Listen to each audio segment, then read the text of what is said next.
시청자 여러분 안녕하십니까? 지역의 이슈를 심층 분석하는 헬로 이슈 토크입니다.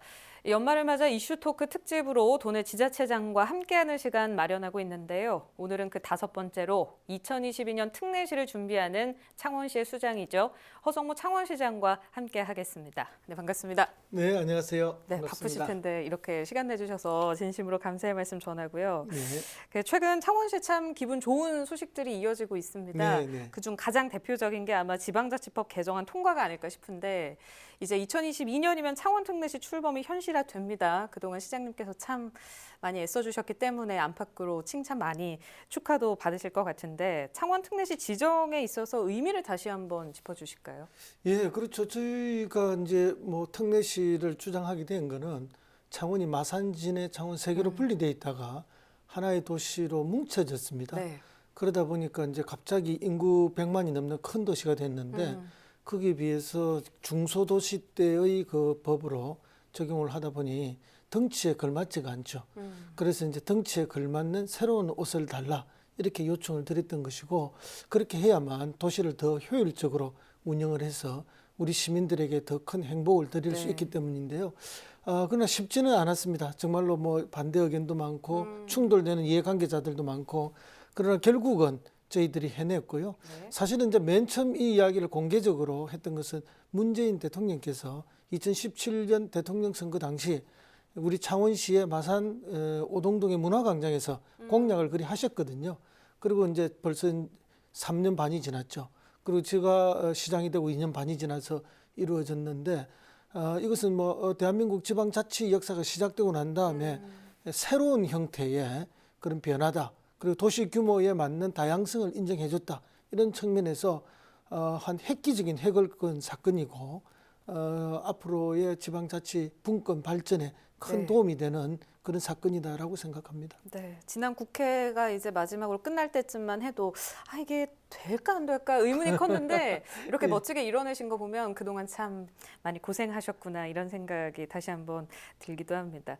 저희 이슈 토크에서도 창원 특례시에 대한 기대 그리고 앞으로 꾸려질 준비단의 방향성 뭐 여러 가지 분석을 또 해봤는데 가장 많이 나왔던 의견들 중에 하나가요. 앞으로의 계획이 참 중요하다. 거기에 그렇습니다. 있어서 예. 네, 뭐 정부와 타 지자체와 소통 협력하는 그 시장님의 행정력과 정치력이 더 기대되고 요구된다 이런 의견들이 대부분이었거든요. 여기에 대해서는 어떻게 생각하시는지. 제가 늘 시험대에 오르는 것 같아서 굉장히 힘이 든데요. 네. 사실은 뭐 이제 우리가 뭐 성경에도 뭐 두드려라 열릴 것이다 이런 이야기가 있듯이 끊임없이 또 이렇게 목표를 세우고 달리다 보면 다 성취가 되는 거라서 네. 사실은 이제 지금 특례시는 그 명칭이 주어진 겁니다. 명칭이 주어졌고 또 100만 이상한테만 그런 특례시라는 명칭을 주고 또 특례를 줄 수 있다고 되어 있습니다.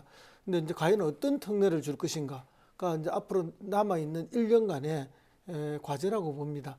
그래서 이제 대개는 이 특례를 받기 위해서는 관련 법들을 개정을 해야 됩니다. 그리고 또 시행령에 또 새로운 규정을 넣어야 되고요. 이런 작업들이 필요한데 1년 동안 저희들이 그 작업을 열심히 하면은 사실은 이제 많은 분들이 저한테도 그런 질문을 합니다. 네. 뭐 강력시하고 같으냐 다르냐? 강력시하고 같으면 그냥 강력시를 시켜주면 되지. 같을 리는 없는 거죠. 그래서 대통령께서도 뭐 100만 이상 도시를 강력시로는 해줄 수가 없지만 어쨌든 뭐 많은 행재정적 권한을 주어서 자율성을 더 갖도록 해주겠다 이런 약속을 했기 때문에 남아있는 1년 동안에 더 많은 그런 행정적, 재정적 특례들이 주어질 것으로 봅니다. 특별히 이제 저희들에게는 이게 우리 시만의 문제가 아니거든요. 네. 이제 경기도에 있는 수원, 고양, 용인하고 저희 창원시하고 4개가 이제 동시에 진행되는 거라서 4개 도시 행정협의체를 만들겠습니다. 그리고 우리 도시 내에 창원시 내에 TF단도 만들고요. 그렇게 해서 특례 발굴을 착실하게 해서 그렇게 갈 것이고 제일 중요한 거는 결국은 행정안전부입니다. 행정안전부가 얼마만큼 더 의지를 가지고 해주느냐가 매우 중요한데 사실 지금까지 아무 의지가 없었던 것도 사실입니다. 심지어 대통령님의 공약조차도 별로 의지를 안 가지고 버스가 이래 했기 때문에 이래 어렸던 것도 사실이고 또 그 다음에 국회가 중요합니다. 결국 법 개정이 많이 이루어져야 되거든요. 관련 네. 법이요. 그래서 이제 행정안전부와 국회를 설득하는 일에 4개 도시가 힘을 합쳐서 저희들이 더 열심히 할 거고 그러면 뭔가를 주장을 하려면은 뭔가 분명한 근거가 있어야 되지 않습니까? 그거는 저희 시 내에 또는 4개 도시 내에 시정 연구원들이 있습니다. 또 같이 연합해서 네. 많은 발굴을 해서 그렇게 저희들이 만들어 갈 것이고요. 다만 이제 위에 경기도의 3개 도시하고 우리 창원시의 차이가 하나 있습니다. 어떤 게 있을까요? 예, 그 경기도의 3개 도시들은 자꾸 이제 수도권 집중이 되면서 인구가 늘어난 도시들이고 저희들은 마산, 창원, 진해를 합치면서 100만이 된 도시고 또 바다를 가지고 있는 도시입니다. 그분들은 바다가 없습니다. 네. 그래서 이제 바다와 관련된 해양, 해양 물류, 항만과 관련된 이런 특례를 저희들이 좀 따로 많이 받아야만 하는 과제가 저희에게 있습니다. 네. 그래서 그것들을 끊임없이 주장을 해서 더 많은 특례를 받아내서 우리 시민들의 삶에 구체적으로 긍정의 효과, 플러스의 효과가 생기도록 그렇게 할 생각입니다. 알겠습니다. 지역이 자생할 수 있는 걸음이 잘 다져질 수 있는 계기가 됐으면 좋겠고요. 그리고 또 기분 좋은 소식 하나가 지방자치법 개정 일주일 전에 재정특례 5년 연장 소식도 있었습니다. 그 재정 인센티브가 무려 440억 원 정도 되는 걸로 알고 있는데 창원시에 여러 도움이 될 것 같습니다. 그 인센티브 연장이 있기까지 과정도 궁금하거든요. 네, 그렇습니다. 이제 이게 10년 전에 마산, 창원, 진해가 통합이 될 때 통합이 되면 결국은 그 예산상의 불이익을 나중에는 받는 게 아닌가. 통합을 하는 이유가 여러 가지가 있지만은 결국 이제 여러 지자체를 하나로 만들어서 효율을 기하자는 거죠. 그 효율 속에는 결국은 예산의 효율도 들어 있거든요. 사실은 그래서 저희 시가 그동안 많은 불이익을 받았던 것도 있습니다. 그러나 이제 동시에 그 불이익을 걱정하기 때문에 그래서 재정 인센티브를 통해서 그 불이익을 상쇄시켜 주려고 했던 거죠. 그게 이제 올해 10년 만에 끝이 납니다. 그러니까 이제 이걸 일몰법이거든요. 10년 동안 딱 끝나는 건데 이게 끝이 나면 1년에 146억씩 저희들이 지원을 받았는데 당장 내년부터 10원도 더 지원 안 해준다. 이렇게 되면 저희 시가 받는 재정적 충격이 매우 큽니다. 그렇죠. 그래서 올 초부터 저희들이 그 관련 법률 개정에서부터 이 연장을 해달라는 논리를 개발해서 행정안전부와 기재부, 뭐 청와대, 총리실 모든 그 관계자들 그리고 국회까지 찾아가면서 설득을 했습니다. 초기에는 정말 그 어떤 절벽 같은 느낌이 있죠. 그랬지만 만나면 만날수록 조금씩 길이 열렸고 저희들의 호소에 귀를 기울여 주셨습니다. 그리고 이제 지역구의 국회의원님께 저희들이 개정안 발의를 요청드렸더니 우리 박한수 의원님께서 또 발의를 해주셨어요. 또 이분이 원래 또 통합 창원시의 초대 시장을 4년간 하셨기 때문에 우리 시의 어려움도 잘 알고 계셔서 그래서 많은 도움도 주셨고 해결이 됐던 겁니다. 그래서 이제 그 이전 10년만큼 많이 지원하진 않지만 어쨌든 앞으로 5년간 조금씩 이렇게 해서 충격을 완화하면서 일몰시키겠다. 그래서 5년간 연장을 해주셨죠. 너무 감사드리고요. 다 우리 시민들의 간절한 바람이었기 때문에 성과가 있었다는 말씀을 드립니다. 네, 이거 보고 계신 많은 시청자분들께서 참 푸듯하게 바라보실 것 같은데 그 재료연구소의 연구원 승격 또한 올해 빠질 수 없는 성과입니다. 관련해서 이야기를 좀 나눠볼 텐데요. 아무래도 제조산업 쇠퇴로 창원 산단이 많은 고통을 받고 있고 여기에 조금 더 기대할 수 있는 무언가가 앞으로 되지 않을까 싶은 부분도 있거든요. 어떻게 보시는지. 국회에서는 여야가 다 반대하시는 분들이 있었습니다. 그런데 그 반대하시는 분들의 논리도 잘못된 것만은 아닙니다. 왜냐하면은 많은 국가 예산이 들어가는 국책연구원이 생겼을 때 또 그리고 그 규모가 커졌을 때 그 많은 효율성 있는 연구들을 하고 있고 효과를 내고 있느냐, 성과를 내고 있느냐 했을 때 걱정하는 분들이 있고 그런 면에 있어서 그런 성과 면에 있어서 좀 더 검증이 필요하다 이런 주장들이었거든요. 그러나 이제 저희들이 그러면 우리 시에는 그런 연구원을 만들어주지도 않고 성과에 대해서 먼저 검증부터 하자면 이건 옳지 않지 않느냐. 그래서 일단 성격부터 시키고 우리 시민들이 오랜 세월 간절히 바란 것이기 때문에 일단 할 수 있게 해주시고 그다음 성과를 평가해서 해달라 이렇게 설득을 해서 설득이 되었습니다. 그래서 이제 올해 정말 우리 지역의 간절한 소망이 이번에 성취가 되었고요. 결국 이 재료 연구는 우리 지역은 제조 중심의 도시입니다. 그 제조업의 혁신을 위해서 지금 경쟁력 제고를 위해서 굉장히 노력하고 있는데 그는 제조 과정의 공정을 혁신하는 그 스마트 공장 이런 하나의 방식의 공정 혁신이 하나 있고 그다음에 또 다른 제조 경쟁력을 높이기 위해서는 원천 소재의 개발이 매우 중요합니다. 소재 강국이 돼야 되고 소재 경쟁력이 있어야만 그것이 궁극적으로 제조업 경쟁력으로 연결되기 때문에 그런 또 하나의 소재와 관련된 한 측면이 있습니다. 그래서 이번에 이 두 측면이 다 되는 거죠, 창원이. 그렇게 보면 다시 한번 우리 창원 국가산업단지를 중심으로 하는 창원의 기계공업들이 세계적 경쟁력을 갖는 계기가 됐다고 확신하고 있고요. 네. 앞으로 몇 년 후가 되면은 정말로 제조업의 메카, 대한민국의 메카일 뿐만 아니라 세계적인 메카가 될 수 있도록 저희들이 최선을 다하겠습니다. 네, 알겠습니다. 힘들었던 경제가 좀 더 활력을 띠는데 큰 도움이 됐으면 하는 바람 가져보고요. 올해는 뭐 아시다시피 코로나19로 경제며 문화며 뭐 여러 분야에서 다 힘들지 않았습니까? 그렇습니다. 예, 그래도 지역에 여러 고비가 있을 때 창원시의 빠른 대처 그리고 단호한 대응이 있었기 때문에 더 크게 이게 확산되지 않았다 이런 평가들이 또 많더라고요. 현재 3차 확산의 고비를 맞고 있는데 앞으로는 어떻게 대응을 할 계획이신지. 예, 1, 2차까지는 저희들이 뭐 정말 그 전국에서도 가장 모범적으로 했고 인구 대비 확진자 숫자도 정말 다른 도시의 5분의 1이나 3분의 1도 안 될 만큼 아주 잘했는데 지금 3차 대유행이라고 그냥 대유행이라고도 합니다만은 이 시기에 와서는 저희들도 확진자가 많이 발생을 한 건 사실입니다.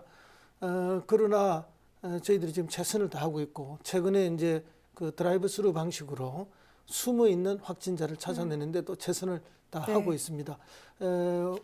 지금까지 3명의 숨어 있는 확진자가 드라이브 스루를 통해서 가려졌는데요. 수도권에 비하면은 숨어 있는 확진자가 비율이 많지는 않습니다.